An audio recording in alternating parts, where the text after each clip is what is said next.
Hello and welcome to Sly Media TV, and I'm your host Lizzie, and this is your favorite show, Practical Religious Conversation. Chirongwa chachinodaidza mapastors, mabishops, mapastor, mafata, nganga chaidzuka namaprofita kuti vatitsanangurire zvinenge zvichiitika religious sector. Nhasi tafamba all the way from Harare to a place called Bindura Trojan Mine, 86 kilometers, kuti tizoona a unique church yakafomwa nemurume anonzi Richard Twami. Vazhinji vanoiziva nekuti church Yezvidhakwa, asi inonzi Ziva Mwari Congregation Church. Rega tinzwe vatwabi kuti chii chakanyatsovasunda kuti vatange church iyi. Vatwabi tinokutendai nekuchigamuchira pachurch pedu. Thank you very much. Tingade kuziva kuti why makachuza zita rekuti Ziva Mwari Congregation Church. Musisiya mamwe masesa akaita sekuti kudzedzereka kwaapostori, Drinkers Association of Zimbabwe akangodaro anoenderana nechechi yamakafoma. Thank you very much, Zimbabwe. Thank you very much, sister, for granting me this opportunity to say in brief. The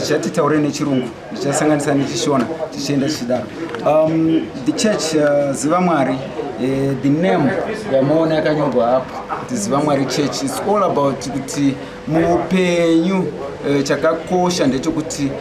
when God created this unique universe, this unique earth, patiri panapa akai create anedonzo rokuti munhu wega wega arikurarama mukati meupenyu ave netarisiro kuti achaita zvakanaka 1 2 achamurumbidza rose musiki wake. So isusu patakati Ziva Mwari we incorporated zvimwe zvese zvatakaona kuti izvi ndozvogona kutadzisa munhu kuti ave chisikwa chiri kutarisirwa naMwari kuti ndicho chaicho chandakasika nemufananidzo wangu. So when God created this earth and created me, akandigadzira for a purpose, and the purpose is what pushed me and my other co-founders kuti no tive nechirongwa chechechi inonzi Ziva Mwari. Chakanyatsoita kuti mutange chechichi? Inini, I'm a Muslim, born in the Muslim community or society or whatever. But chandakaona chandakadziza ndechekuti ndichikura ndichienda ikoko apana chandakabata chandoti ichi ndo changu chechechi chakandiita kuti ndikwanise kuziva Mwari. So I chose tinorega ndiende kwandonyatsohwisisa bhaibheri racho. Ukanyora kuti John akafamba pamusoro pemvura, John walked into water, and izvo zvinhu zvandikuda. But ukaenda uchindiudza nendimi zvandisingahwisisi, we spend an hour or 2 ndiri muchechi, ndongobuda ndakadaro ndiri mbishi pane chandingaita. Kuchiudza madzimai kumba kuti ndafunda kutanga chechi kusanganisira zvidhakwa, vasikana veusiku vatinoti pachirungu ma-sex workers, vakazvitambira sei kuti baba vanoshanda nevanhu vakadai avo? My wife, mudzimai wangu anopinda chechi FM, and she was in support of that move. In as much as the whole community yamaona pamauya pana vakazvigamuchira, because so much has been happening in a short space of time, and right now the government, yourself, my brothers, we are very much worried about what's happening in society maybe. So this is why totora munhu wese, tikatora usiku, tikatora nganga, tikatora noroya, tikatora madrug abuse, tese toda kuti tifambe mudonzo rimwe chete, tivavarire kunoona chiedza mberi kwatiri kuenda. Mwari is the answer. Zvimwe zvese togona kutaura tikadii tikabatirana matemo tikatemana. This is why people end up fighting for a loaf of bread. This is why people end up fighting for 50 cents. This is why people end up abusing substances akaita semadrugs atakanyora ipapo. But isusu manje donzo redu ndorokuti timuzive Mwari akatisika nemufananidzo wake. So let's respect him. Give yourself time. 1 hour, 30 minutes. Kunamata kusikuziva rese. It's just 1 hour. 1 hour. Then you talk sunungura waita zvakuda kuita. Kana uda unoroya enda unoroya, but just because wari washoko kairi. Pauchafa, pauchaenda kudenga, Mwari pachakutonga, unenge wakutongeka because achakubvunza kuti hauna mbondiwa, hauna kuwane zvangu here. Woti ukangoti wakutongeka, Mwari akutovhura bhuku rake remutongo kuti aiwo chapter yako ndiyakati. Ndiona tinge tipadhuze nebhawa here. Pama shops. Initially, when we started this church, Takapiwa, an old beer place that was not being used.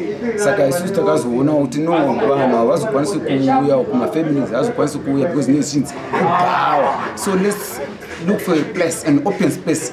Pano patiri pana tuma shops. Munhu wega wega rukazotenga chingwa, mwana rukazotenga masweets, rukazotenga mahewu, but shoko uchariwa. When you go home, you mold yourself. Ni shoko rawawo unozoona kuti unozodzora maitiro ako.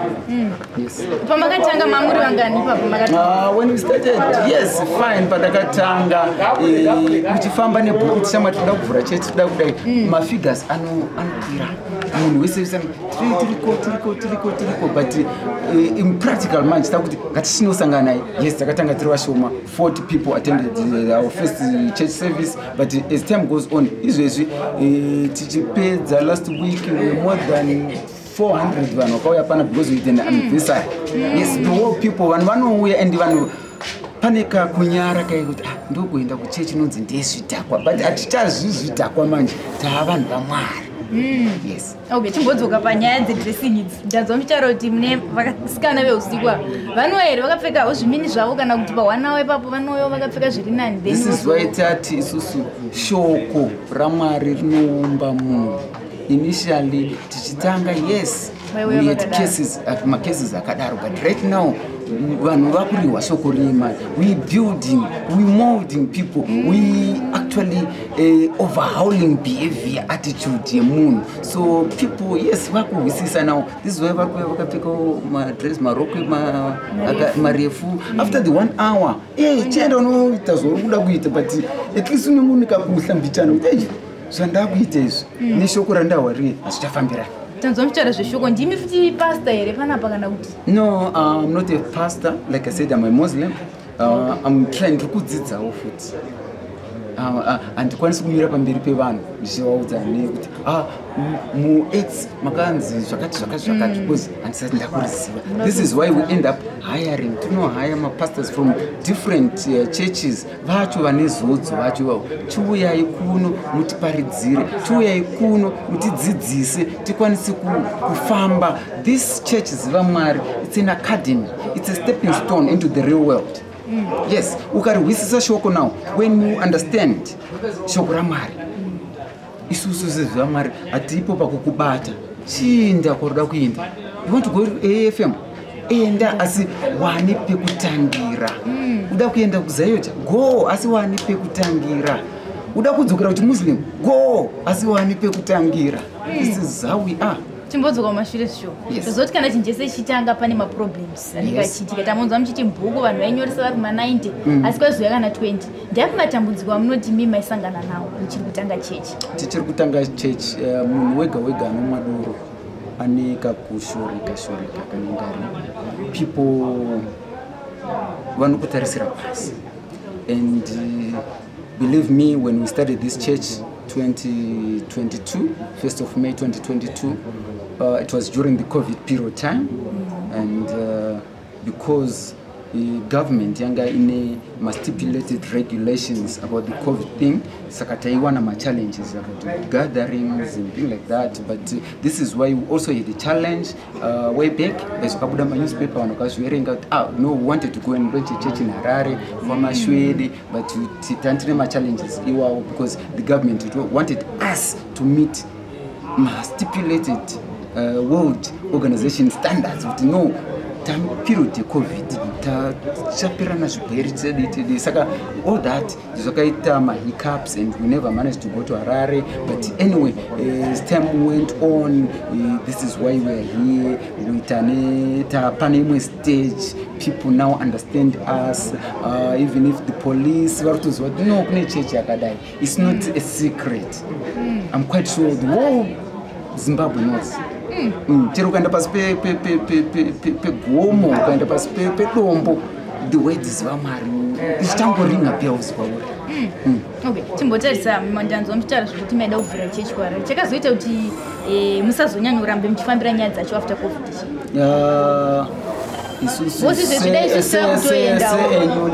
newly formed church tine challenges finance, tine challenges ezvikwanisiro, mota dzekufambisa, hatina funding, tiri kurarama the 50 cents that you give me, the dollar that you give me, a shirt that you give me that I'll go and donate. Those are ndo mararamiro atikuita. Hatina security, hatina the treasury ye church. Hakuna, because why would I include people with treasury when we don't have anything to write home about?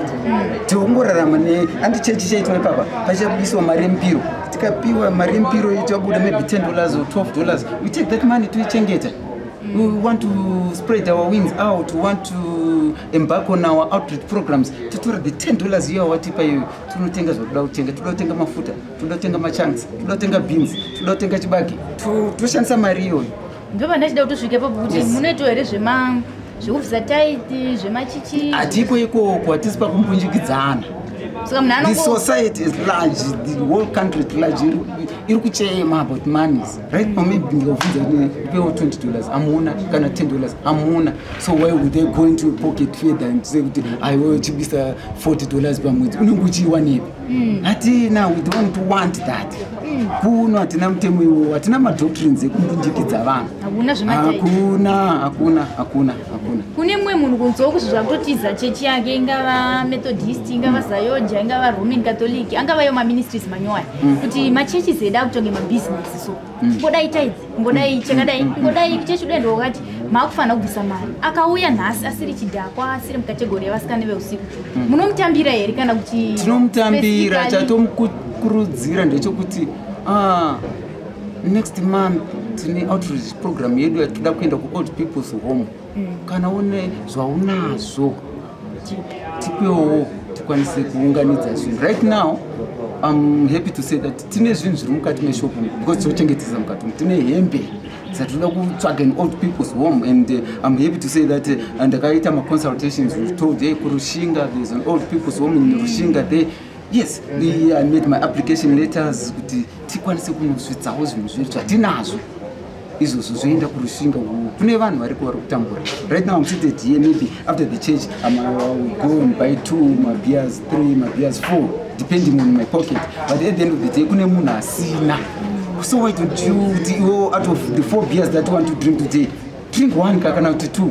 The other $2 what is it to endesa kune munhu asina. Yes. Papa matutaura zvavanhu vasina ndabva ndatorangarira mapictures enyu andakaona chichiendera pasocial media muchiita donation kuchildren's home. Saka zvainetsa kuti munozvibatanidza sei? Munoti ana muchechi munomutipe here kana uinazvo kana kuti munofamba mumacommunities menyu mamugere mudhuze? Okay, fine, thank you very much for that question. Tinofamba mucommunity. Tinofamba mucommunity and we announce patichita machurch services paipa kuti tine nekutenda children's home kwamasembura tachikumbirawo vanazvo zvokupfeka, vane chibage, vane nzungu, vane mabhotoro 4 emafuta but tipewo 1 hatisi pakumanikidzirana but akasununguka tipeiwo. Saka zvinhu zvezvi zvinouya because takati isusu hatifambiri but iwo kana wakasununguka uya nazvo unongozviziva pano patoitira church masave mao mushopu vanonyora mune bhuku ririmo ningi auya nemafuta ake 2 liters, ningi auya ati bhaketi rake mapledges aya. So at the end of the day kana nguva yakwana tozviunganidza zvozvo ndo zvatoenda donate. And the same thing that we did kwamasembura is the same thing that we did kubhindura presence. Takanoona vasungwa vedu, yes, vari mumacells kune vakasungirwa mhosva dzavasingazivi, but we also gave time to ourselves handi tinovaona tivasvikirewo tivaredze kuti tiriko. We had the church service that we takanoita ikoko zvese zvakafamba zvakanaka. Timbodzoka mashinda nzomutaura mimi kuti kuHarare maida kutovhura imwe chechi. Ndekupi kune dzimwe nzvimbo dzamati mavhura sofa kana dzamuri kufungidzira kuda kuvhura pamberi? 2023 is a church when we want to physically embark, physically go physically tiri kuedza pane kwatikutaura nawo kuti no dai matikwanisirawo tawanisawo zvekufambiso titodi tichaenda. First port of call is Harare, definitely. Harare toda kuenda kwaMashwede, toda kuenda kuNewlands, toda kuenda kwese pese pane kapawa pamofungira kuti apa ndo pane vanhu vanomwa kunogochwa kupinda kwaMereka toda kuenda kwese ikoko chigo chaiye asi zive kuti Mwari ari haumuki kaseshiri kungomuka mumachira utotanga kubhuruka. No, give yourself time, at least a minute 30 seconds. Mwari maita basa mandimutse ndiri mutano ndakuenda kubasa nditarisirewo ndidzoke pamba pangu ndione mhuri yangu ndine mutezo wangu wakaita se wakakwana. Ndatoti nhasi sezvo ndine rombo rekuti ndinotaurawo navatwabi founder wechechi yeZivamwari. Rega ndinovabvunza mubvunzo wandanzosvikakavadzana vanhu kuti hanzi chechi yatospreada kusvika kunana Shurugwi, Gutu. Yes, yaspreada. Tine WhatsApp group. And in WhatsApp group vanhu varimo vakawanda, people vamwe vari kune spies nana Mvuma, Blue Whale. This is a motivational WhatsApp group. Haisi group yekuadvertisa zvipfeko, haisi group yekuadvertisa zvinhu zvisina maturo. Group yekuti paunomuka makuseni there is something that you should do chine kuita naMwari. Yes, mune ma-reverend, mune ma-pastors, so each and every day utimuka makuseni it wavhura phone yako na 3 AM, there should be something there to say kuna Mwari. Yes. Timbodzoka mashina dzomuchitaura kuti munotohaya mapastors.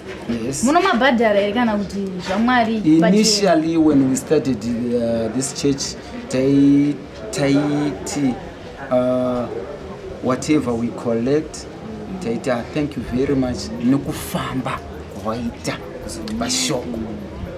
But now people vakapedzera vakuzviunderstand izvozvo. Mapastors acho ndo vanga vakuti no, don't give us this money, shandisai mari for the betterment of others. Yeah, so right now vanhu vanouya vongohwa shoko voenda. Yes, but kune pamwe paye you feel uneka guilty conscience kuti no munhu atravela all the way from Gweru odzokera futi pasina chatamuitirawo. No, this way we end up with no, somebody ndine administration yangu inoorana chechi todi $5 kana $10 pamunhu. Yes, let me say baba maita basa, mai maita basa, mahoya zokuparidzira shoko, hamungodzokeri kuGweru kana yeyo mari yebhasi. Yes. Ndizvo ndaida kutobvunza kuti chechi yatozospreada here, yatozokura zvekuti iko zvino yakutokwanisa kuti matoni masekretary machechi. Yeah, tina secretary as in terms of day-to-day running of the church, but my finances atina munhu anochikubata nezvemari because atina mari yacho. Okay, mashoko enyepesera. Mashoko angu ndeyekuti kana zvamunoda kukumbira zvandikudai ndezvekuti vanhu ngatizvisanei about the banner that yamuri kuona. Let's try by all means to live our day-to-day life takatarisa the child abuse, early marriages, drug abuse, discrimination of the disabled. Tingoda kuti vanhu tikwanise tive nemuono umwe chete kuti nyika ienderere mberi. Nyika, yes, mashoko akanaka ndekuti inovakwa neveni vayo. Nyika let's fight against what's written on the banner. Okay, thank you very much. Yes, we have come to the end of our show. This is Practical Religious Conversation. Zita and Elizabeth Nyagro tiri kuno ku Trojan Mine paZivamwari Congregation Church yatanga chitsanangurirwa na founder va Richard Twambi chizosangana zvakare muchirongwa chinotevera. It's a good one.